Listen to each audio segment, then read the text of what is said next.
أعوذ بالله من الشيطان الرجيم. بسم الله الرحمن الرحيم.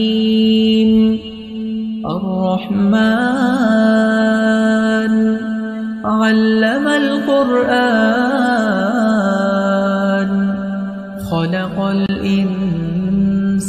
علمه البيان الشمس والقمر بحسبان والنجم والشجر يسجدان والسماء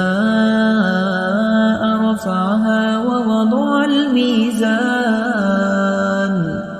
ألا تطغوا في الميزان وأقيموا الوزن بالقسط ولا تخسروا الميزان والأرض وضعها للأنام فيها فاكهة والنخل ذات الأكمام والحب ذو العصف والريحان فبأي آلاء ربكما تكذبان خلق الإنسان من صلصال كالفخار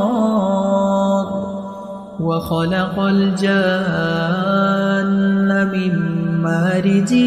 من نار فبأي آلاء ربكما تكذبان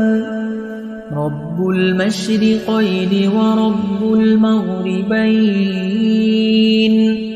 فبأي آلاء ربكما تكذبان مرج البحرين يلتقيان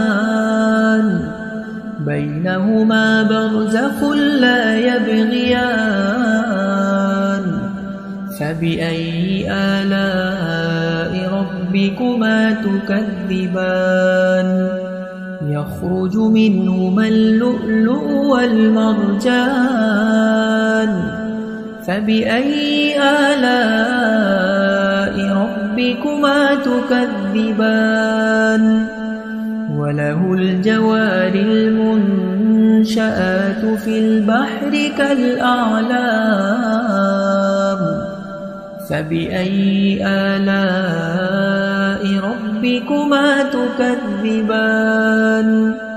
كل من عليها فان